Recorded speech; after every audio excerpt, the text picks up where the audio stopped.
नमस्कार, आप देख रहे हैं एनबी न्यूज और मैं हूं आपके साथ योगेश पांडे। स्वागत है आपका उत्तराखंड के इस खास बुलेटिन में। 5 मई को यूपी के मुख्यमंत्री योगी आदित्यनाथ का हरिद्वार दौरा है और इस दौरान मुख्यमंत्री योगी हरिद्वार में होटल भागीरथी का उद्घाटन भी करेंगे। उद्घाटन कार्यक्रम में उत्तराखंड के मुख्यमंत्री पुष्कर सिंह धामी, पूर्व केंद्रीय मंत्री रमेश पोखरियाल निशंक समेत यूपी और उत्तराखंड के कई मंत्री भी शामिल रहेंगे। आपको बता दें कि उत्तराखंड और यूपी दोनों राज्यों के बीच हुए परिसंपत्ति बंटवारे में यूपी सरकार ने होटल अलकनंदा को उत्तराखंड को सौंप दिया है और उसके बराबर में ही यूपी सरकार ने भागीरथी होटल का निर्माण कराया है, जिसको लेकर यूपी राजकीय निर्माण निगम द्वारा भागीरथी होटल का निर्माण किया गया है। सीएम योगी के दौरे से पहले यूपी के अधिकारियों ने हरिद्वार में डेरा जमाया हुआ है। उद्घाटन कार्यक्रम की सभी तैयारियां पूरी कर ली गई हैं। योगी आदित्यनाथ जी आए थे, उन्होंने इसकी घोषणा की थी। इसका नाम किया था भागीरथी होटल।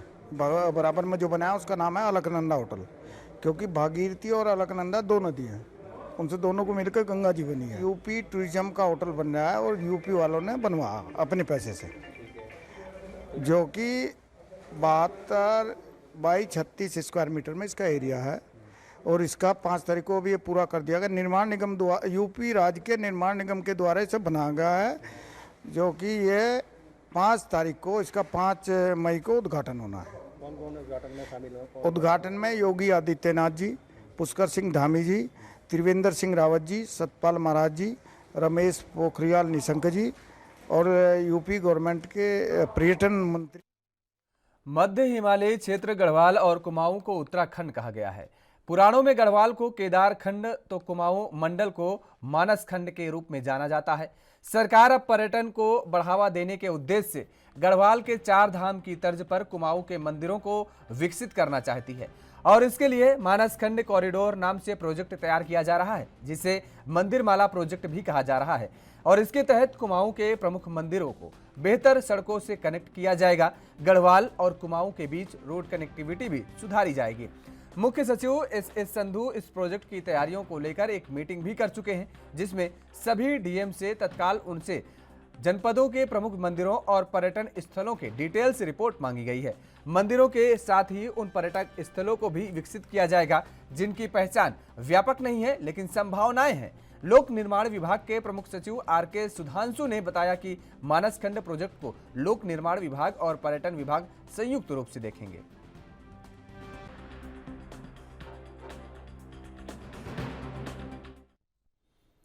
तो अल्मोड़ा पहुंचे लोकसभा सांसद अजय टम्टा ने प्रदेश के जंगलों में लग रही आग को लेकर चिंता जाहिर की है। इसके साथ ही उन्होंने कहा कि फायर सीजन से वनाग्नि की रोकथाम के लिए व्यापक स्तर पर कार्य योजना बनाने की आवश्यकता है। सांसद ने कहा, प्रदेश के 85% क्षेत्र वनों आच्छादित हैं और सरकार लगातार जंगलों को बचाने का प्रयास करने में जुटी हुई है। उन्होंने कहा कि जंगलों में बेकाबू हो रही आग को नियंत्रित करने के वन विभाग को निर्देश दिए गए हैं।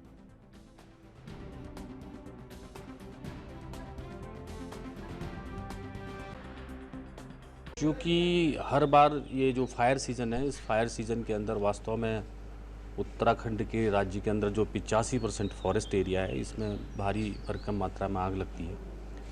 काफ़ी प्रयास किया जाता है फॉरेस्ट के अधिकारी कर्मचारियों के द्वारा, एक्स्ट्रा लोगों को भी लगाया जाता है। उसके बावजूद भी इस पर काबू ना पाना एक बहुत बड़ा कठिन है। मगर इसके लिए यही है कि ग्राम पंचायत और के सामूहिक प्रयास के माध्यम से ही इस पर सफलता प्राप्त की जा सकती है।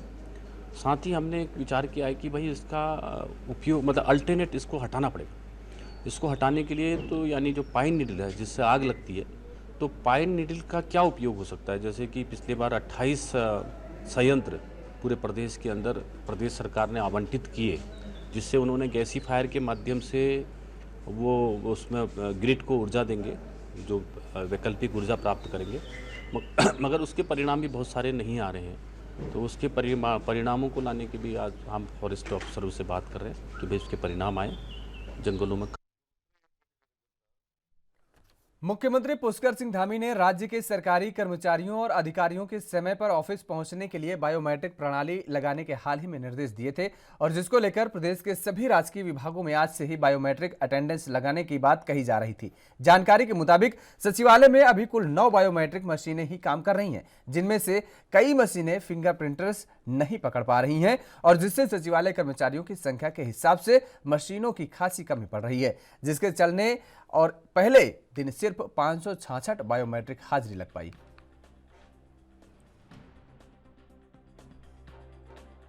यहाँ पर जो बायोमेट्रिक की व्यवस्था की गई है उसमें बायोमेट्रिक की मशीनों की संख्या बहुत कम है। कर्मचारी हमेशा सचिवालय कर्मचारी समय पर पहुँच जाता है, लेकिन बायोमेट्रिक मशीनों की संख्या बहुत ज़्यादा सीमित है। ये संख्या बढ़ाई जानी चाहिए और इस समय क्योंकि कोविड-19 का अभी परिणाम ख़त्म नहीं हुआ है और आप देख रहे हैं कि लोग अपने बायोमेट्रिक लगाने के चक्कर में कोविड-19 के नियमों का भी पालन नहीं हो पा रहा है, मजबूरी है लोगों की। तो सरकार से है कि उनकी संख्या बढ़ाई जाए और ताकि लोग समय पर जो आ रहे हैं उनकी उपस्थिति दर्ज हो सके, और नहीं तो अनावश्यक यहाँ पे लोगों को जूझना पड़ रहा है, अनावश्यक काम बाधित हो रहा है। शासन से जो भी हुआ है वो ठीक हुआ है, बायोमेट्रिक लगनी चाहिए, हमारी भी है।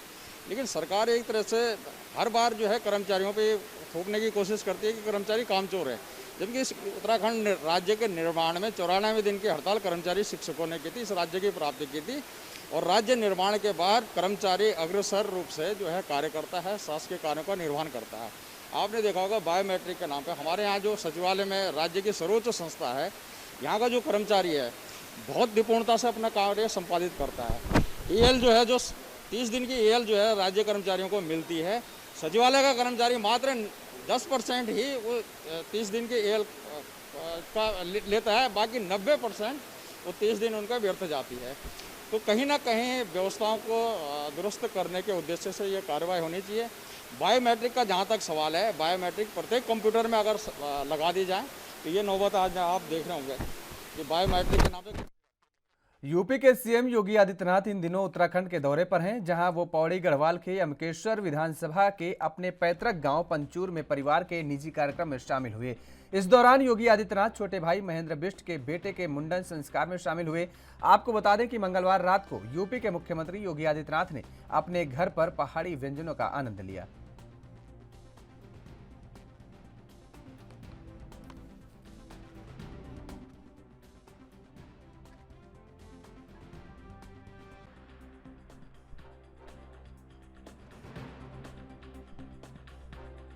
गंगोत्री और यमुनोत्री धाम के कपाट खुल चुके हैं। ऋषिकेश में लगातार तीर्थयात्रियों की संख्या बढ़ रही है, लेकिन यात्रा मार्ग पर जाने के लिए तीर्थयात्रियों को रजिस्ट्रेशन कराने में भारी दिक्कतों का सामना करना पड़ रहा है। कई घंटे तक सर्वर नहीं चल रहा है और जिसकी वजह से यात्रियों को भरी गर्मी में रजिस्ट्रेशन कराने के लिए परेशानी हो रही है। तीर्थयात्रियों ने सरकार से व्यवस्था में बदलाव या सुधार करने की मांग की है।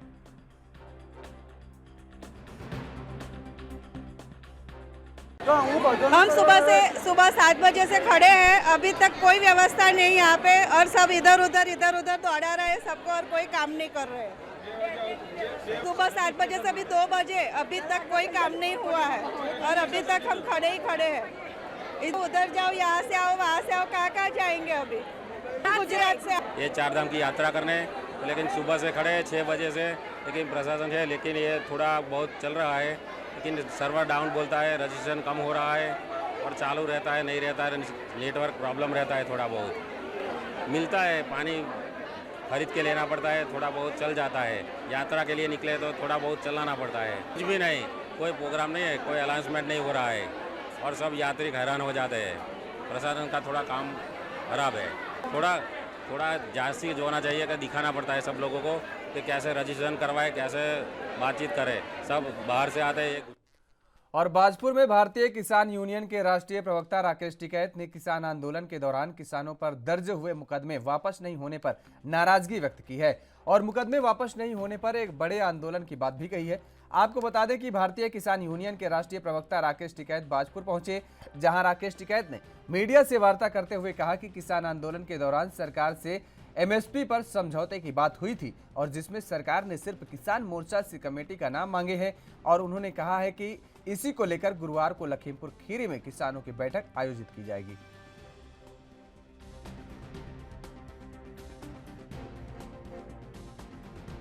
परेशानी है, पूर्ण रूप से दिक्कत है। इसमें एक प्रतिनिधिमंडल यहाँ के मुख्यमंत्री से मिलेंगे, उसमें गन्ना भुगतान का इशू है, बिजली के कुछ इशू है, यहाँ की जो 20 गांव की ज़मीन का मामला है वो इशू है।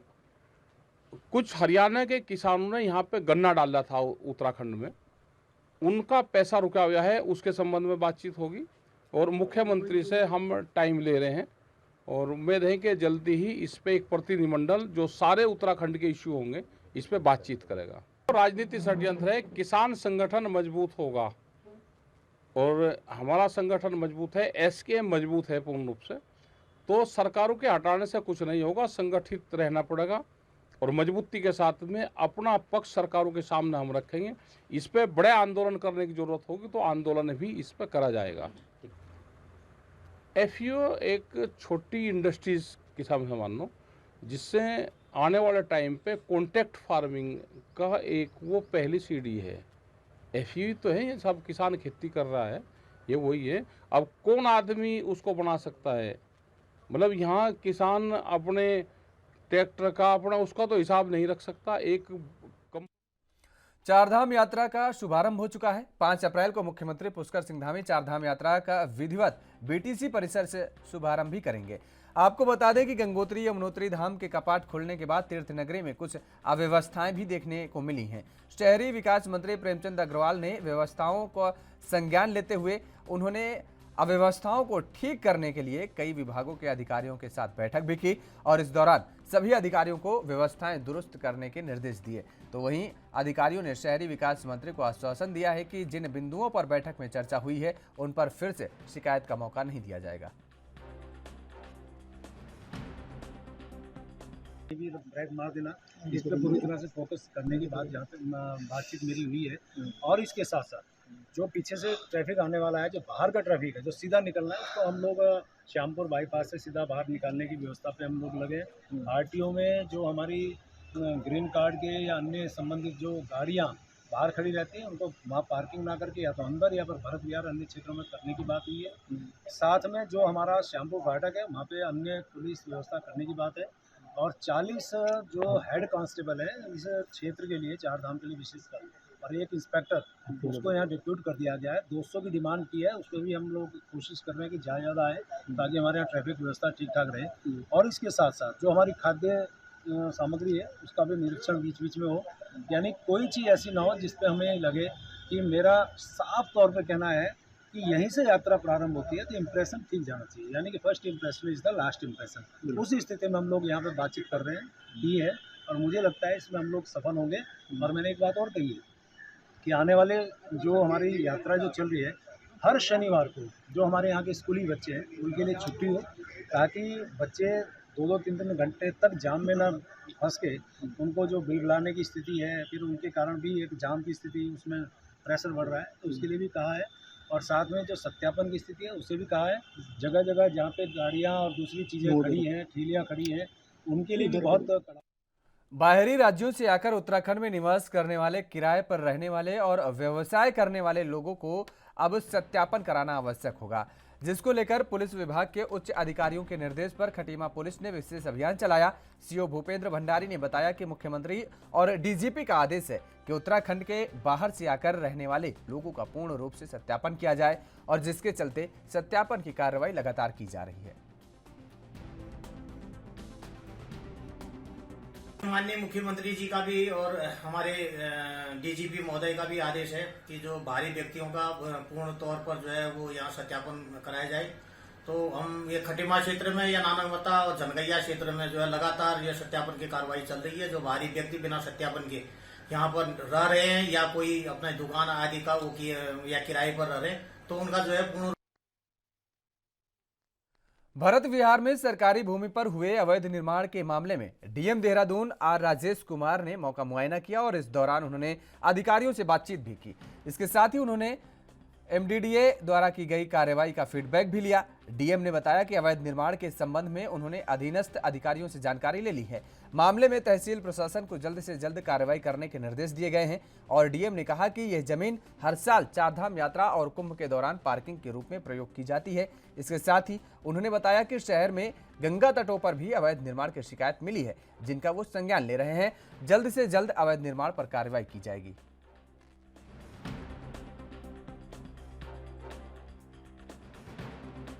हैं और जो एसडीएम द्वारा बताया गया, तहसील प्रशासन द्वारा बताया गया कि 7 स्ट्रक्चर्स यहाँ पे खड़े कर दिए गए इलेक्शन के बाद।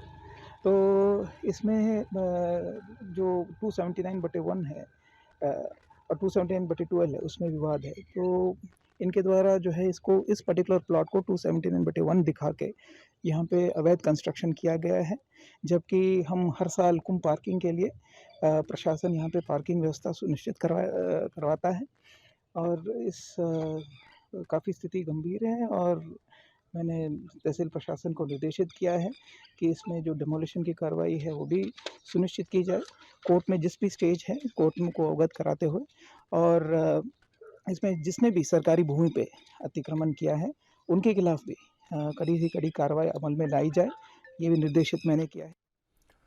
विधानसभा उपचुनाव 2022 के सफल संपादन के लिए जिला निर्वाचन अधिकारी नरेंद्र सिंह भंडारी ने जिला सभागार में प्रेस वार्ता की है और इस दौरान उन्होंने कहा है कि उपचुनाव की घोषणा होते ही पूरे जिले में आचार संहिता लागू कर दी गई है। साथ ही कहा है कि चुनाव की तैयारी के लिए सभी जोनल मजिस्ट्रेट, सेक्टर मजिस्ट्रेट और नोडल अधिकारियों को भी नियुक्त कर दिया गया है। जिलाधिकारी और जिला निर्वाचन अधिकारी ने बताया है कि आचार संहिता का उल्लंघन करने पर सख्त कार्रवाई की जाएगी। स्तर से भी आदेश जारी किए जा चुके हैं। धारा 144 जनपद में लागू है और हमारे द्वारा सारी teams, nodals, FST, SST, border check points पे सिक्योरिटी और चेकिंग और हमारे नोडल ऑफिसर्स, स्वीप ऑफिसर्स सभी तैनात कर दिए गए हैं। हमने कल सभी जनपद अधिकारियों से मीटिंग कर ली है। आज हमने प्रेस मीटिंग भी कर ली है और इसके बाद पॉलिटिकल पार्टी से भी मीटिंग है और इलेक्शन कमीशन भी लगातार समीक्षा कर रहा है। तो हम पूरा जनपद फ्री, फेयर और ट्रांसपेरेंट इलेक्शन कराने। कालाढूंगी नैनीताल तिराहे पर सुबह से ही लंबा जाम लग गया, जिसके चलते राहगीरों को घंटों जाम में फजीहत झेलनी पड़ी। वहीं कालाढूंगी थाना पुलिस ने नैनीताल घूमने जा रहे सैकड़ों वाहनों को लौटा दिया, जिसमें से जिन पर्यटकों के पास होटल बुकिंग और अन्य कोई जरूरी कागजात हैं तो उन्हें नैनीताल जाने दिया गया। थानाध्यक्ष कालाढूंगी राजवीर सिंह नेगी ने पुलिस टीम के साथ घंटों मशक्कत के बाद जाम खुलवाया।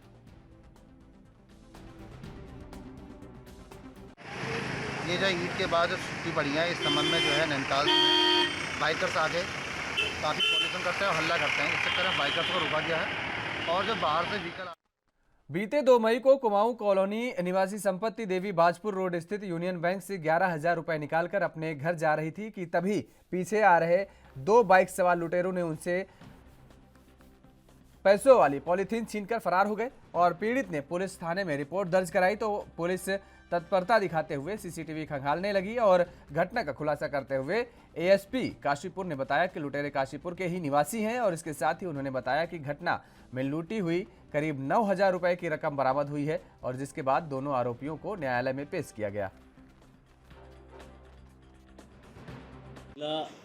के साथ एक घटना हुई जो प्रिया मॉल के पास बैंक से अपना पैसा निकाल रही थी और उसके बाद जब वो वापस आ रही थी तो कुछ एक बाइक सवार थे 2 व्यक्ति जिन्होंने उनका पर्स छीन लिया जो पीली पन्नी थी और उसमें उनकी पासबुक और बाकी सामान भी था और 11,000 रुपये भी थे। तो वो छीनकर भाग गए और उसके बाद महिला के द्वारा जो है थाना पर सूचना दी गई और इसमें हम लोगों ने टीमें लगाई और सीसीटीवी देखने के लिए और व्यक्तिगत रूप से भी मैनुअली भी कि कहाँ के हो सकते हैं, किस तरह का उनका हुलिया है और ये सारी चीज़ें करने के बाद इन्फॉर्मेशन मिली और हमने तस्दीक किया सीसीटीवी फुटेज वगैरह देखने के बाद। तो 2 लोग लड़के जो कि आवाज़ विकास और देवीपुरा, खड़गपुर देवीपुरा का एक मनीष है, मन्नू, और एक अभियुक्त महेश, दोनों लड़के बाइक समेत जिस बाइक पर ये सवार थे और जिस बाइक पुलिस ने विधानसभा सचिवालय और अन्य सरकारी सेवा में नौकरी दिलाने के नाम पर 3 करोड़ से अधिक की ठगी करने वाले नटवर लाल को गिरफ्तार किया है। आरोपी पर लोगों से नौकरी दिलाने के नाम पर करीब 3 करोड़ रुपए की ठगी करने का आरोप है। एसपी सिटी हरबंस सिंह ने जानकारी देते हुए बताया कि आरोपी पर नैनीताल और उधम सिंह नगर जिले में कई मुकदमे दर्ज हैं। हालांकि मुखानी थाना पुलिस ने आरोपी को गिरफ्तार कर लिया है।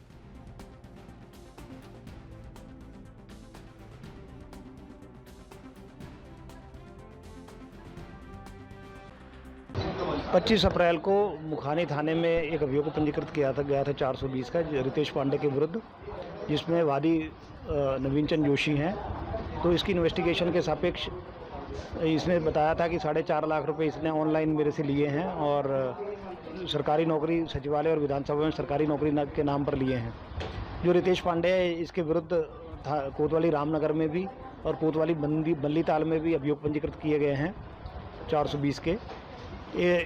इससे पूछताछ में ये सामने आया कि इसने विभिन्न लोगों से 3 करोड़ से ज़्यादा की संपत्ति ली गई है और इसके आगे इसकी जांच की जा रही है और इसके चेन में जो लोग होंगे उनसे पूछताछ की जाएगी और उनको भी 120 बुई का मुलजिम बनाया जाएगा। इसमें अभी इन्वेस्टिगेशन का विषय है, जांच का विषय है। इसमें मेरी उधम सिंह नगर के खटीमा में हुए आरिफ हत्याकांड का पुलिस ने खुलासा करते हुए उसके दोस्त समेत 4 आरोपियों को गिरफ्तार किया है और पकड़े गए आरोपियों में से 2 आरोपी पंजाब के बदमाश हैं। पुलिस के मुताबिक मुख्य आरोपी आजाद और मृतक आरिफ दोस्त थे और इसी गांव के रहने वाले युवती के दूसरे धर्म में शादी करने के बाद दोनों में विवाद हो गया था और आजाद इसको लेकर रंजिश रखने लगा था। आजाद ने आरिफ को जान से मारने का प्लान बनाया था और 1 मई की रात शराब पीने के बहाने से बुलाकर 3 साथियों के साथ आरिफ का गला काटकर हत्या कर दी। फिलहाल पुलिस आगे की कार्रवाई में जुटी हुई है। कल एक सूचना मिली थी कि सरपुड़ा के पास जंगल के निकट एक लाश पड़ी है जिसका गला रेता गया है। तत्काल मौके पर एसएचओ, सीओ और थाने का संपूर्ण फोर्स गया था। तो जो मृतक का शिनाख्त हुआ है आरिफ करके, आरिफ है निवासी जो है जमोर थाना कटीमा का निवासी है। तो आरिफ के भाई के तहरीर पर तत्काल मुकदमा भी कायम कर लिया गया। पंचायतनामा पोस्टमार्टम की कार्रवाई भी की गई। तो जिनके शक के आधार पर एक जो आरिफ के भाई के द्वारा जो शक व्यक्त की गई उसके आधार पर एक व्यक्ति आज़ाद को हमने पुलिस ने गहन पूछताछ में पाया गया कि आज़ाद और आरिफ का बीच में एक लड़की को मैटर को लेकर थोड़ा सा रंजिश था, जिसके चलते पहले से ही खटपट था। और लेकिन आज़ाद और आरिफ हमेशा अच्छे दोस्त थे और रोज़ इनका खाना पीना रहता था और रोज़ इनका जंगलों में जाकर दारू पीना वो सब रहता था। तो आज़ाद के एक दोस्त हुआ है सुखविंदर उर्फ सुक्का, और सुखविंदर के घर पे 2 पंजाब के हार्डकोर क्रिमिनल आए हुए थे जिनका नाम है आशीष और विजय। ये दोनों के ऊपर पटियाला ज़िले में 307, 392 और चोरी इन सब के संगीन अपराध है। और 307 में हाल ही में जो 307 हुआ था उसमें ये फरार चल रहे थे। वो शरण लेने के लिए यहाँ आए थे। तो ये भी बात पता चलते आई और तत्काल हमने सत्यापन अभियान जैसे ही चलाया था कल, तभी ये दोनों अभियुक्त जो है अलग से पकड़े गए थे तो संदिग्ध के आधार पर। तो जैसे ही आज़ाद की पूछताछ में इसने ये बात बताया तो हमने इन दोनों को भी अकाउंट फॉर कर लिया। इस प्रकार पुलिस की त्वरित कार्रवाई और तत्परता और सत्यापन अभियान जो है एक तरीके से रंग लाई और कुल मिला के इस हत्या का खुलासा हो गया है, जहां पर चारों राजाजी टाइगर रिजर्व पार्क की हरिद्वार रेंज स्थित मनसा देवी पर्वतमाला के जंगलों में लगातार हो रही आग की घटनाओं को लेकर पार्क प्रशासन अलर्ट मोड पर है।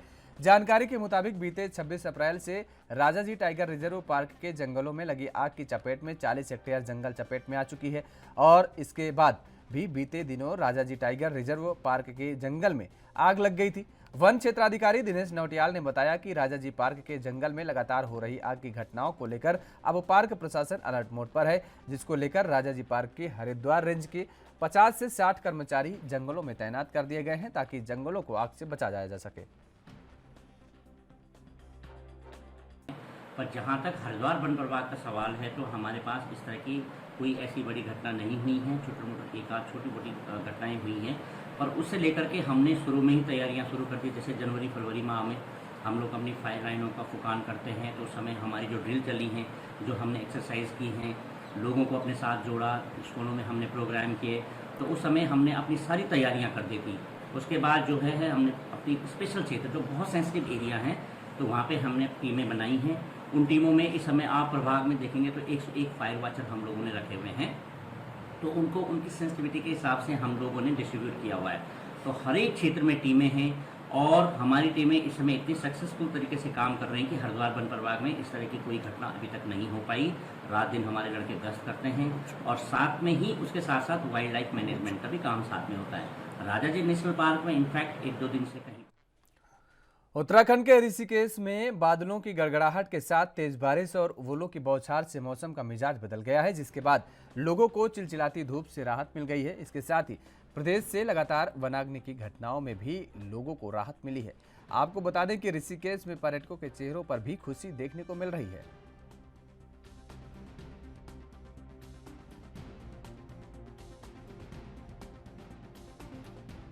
तो उत्तराखंड में एक बार फिर से मौसम का मिजाज बदला है और बादलों की गड़गड़ाहट के साथ तेज बारिश हुई है। पर्यटकों को काफी राहत मिलती दिख रही है। चिलचिलाती धूप के बीच हुई बारिश के बाद अब पर्यटकों में खासा रुझान देखने को मिल रहा है।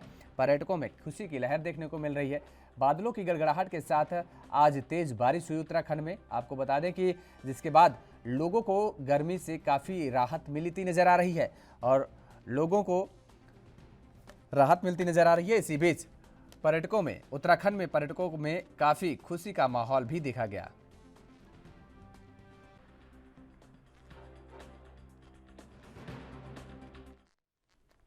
चारधाम यात्रा के दौरान ऋषिकेश में लगने वाले जाम की समस्या को लेकर एसएसपी जन्मेजय खंडूरी भी गंभीर नजर आ रहे हैं और उन्होंने ट्रैफिक व्यवस्था को सुधारने के लिए नया प्लान तैयार किया है, जिसके तहत चारधाम यात्रा मार्ग पर जाने वाले तीर्थयात्रियों के वाहन श्यामपुर पुलिस चौकी से बाईपास मार्ग होते हुए नटराज चौक और वहां से भद्रकाली की ओर भेजे जाएंगे, जिससे कि शहर में वाहनों का दबाव कम होगा और जाम की समस्या से कुछ हद तक निजात भी मिलेगी। वहीं 40 हेड कांस्टेबल ट्रैफिक व्यवस्था को दुरुस्त करने के लिए भी ऋषिकेश में भेजे जाएंगे और जो अपने अपने निर्धारित पॉइंट पर ड्यूटी करते हुए ट्रैफिक व्यवस्था को सुचारू रूप से चलाने का काम करेंगे। तो जो ट्रैफिक प्लान हमारे द्वारा बनाया गया है उसको इम्प्लीमेंट करने के लिए हमने 40 पुलिसकर्मी थाना ऋषिकेश को दिए हुए हैं, जिसका सोल चारधाम रहेगा चारधाम यात्रा के लिए। जहां तक आपका प्लान की बात है, प्लान हमारा इस तरीके से है कि जो श्यामपुर तिराहा है उससे चारधाम यात्री जो चारधाम की यात्रा के लिए निकले हैं वो कोई भी ऋषिकेश शहर के अंदर नहीं आएगा, वहीं से डाइवर्ट करा दिया जाएगा, जो कि बाईपास होता हुआ नटराज चौक से भद्रकाली की तरफ चला जाएगा। तो इसके लिए हम फोर्स जो हमने अवेलेबल कराया है उनकी ड्यूटी पॉइंट्स लगाएंगे। आज जो मैं यहाँ पर आया हूँ तो मैं इस चीज़ की भी समीक्षा करूँगा कि जो हमारा ट्रैफिक प्लान है उसके अकॉर्डिंग ड्यूटीज़ लगी हैं या नहीं लगी हैं, और अगर नहीं लगी होंगी तो जिसको जिम्मेदारी दी होगी उसकी जिम्मेदारी निर्धारित की जाएगी और कार्रवाई भी की जाएगी। चारधाम यात्रा को लेकर के प्रशासन लगातार सतर्क नजर आ रहा है। ऋषिकेश में एक्स्ट्रा पुलिस बल भेजा गया है और जिसके बाद आपको बता दें कि 40 होमगार्ड भी तैनात किए गए हैं। अलग अलग पॉइंट पर इन होमगार्ड्स की तैनाती की गई है। जाम न लगने पाए इसको लेकर के प्रशासनिक अमला खासतौर पर नज़र बनाए हुए है और मुस्तैद नज़र आ रहा है। जाम की समस्या को लेकर एसएसपी भी गंभीर नज़र आ रहे हैं और जिसको लेकर के रूट डाइवर्जन का एक प्लान बनाया गया है और चारधाम यात्रा को लेकर के प्रशासन की ये खासा सतर्कता नज़र आ रही है। आपको बता दें कि जाम की समस्या से निजात दिलाने के लिए पुलिस प्रशासन चप्पे चप्पे पर मौजूद है और लगातार अलर्ट नज़र आ रही है। हर पॉइंट पर होमगार्ड्स की तैनाती की गई है। एक्स्ट्रा पुलिस बल बुलाया गया है ऋषिकेश में ताकि किसी भी तरीके की चारधाम यात्रियों को कोई समस्या न होने पाए।